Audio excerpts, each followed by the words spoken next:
একটা ভয়ঙ্কর রিপোর্ট প্রকাশ হয়েছে, কিন্তু গদি মিডিয়া আর বিজেপি দুই পক্ষ মিলে সেই খবর চাপা দিতে মরিয়া।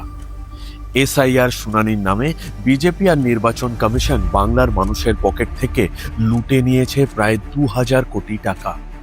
কলকাতার গবেষণা সংস্থা সবর ইনস্টিটিউটের রিপোর্টেই উঠে এসেছে এই বিস্ফোরক সত্য।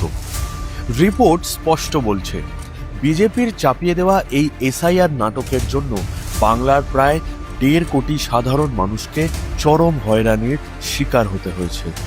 মানুষকে দিনের পর দিন লাইনে দাঁড় করিয়ে রাখা হয়েছে, কাজ ফেলে ছুটতে হয়েছে, রোজগার নষ্ট হয়েছে, যাতায়াত খাওয়া দাওয়ায় খরচ হয়েছে অগুন্তি টাকা।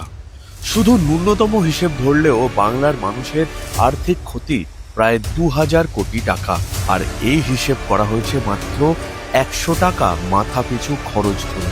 বাস্তবে ক্ষতির অঙ্ক যে এর কয়েক গুণ বেশি সেটা বুঝতে বিশেষজ্ঞ হতে হয় না। একদিকে বাংলার টাকা আটকে রাখা, আর দুই, বাংলার মানুষের টাকা নষ্ট করে বিজেপি আসলে আমাদের রাজ্যকে পঙ্গু করে দিতে চায়। আগেই বলেছি, এবারের লড়াই বাঙালির সাথে বিজেপি। বাঙালি তৈরি তো?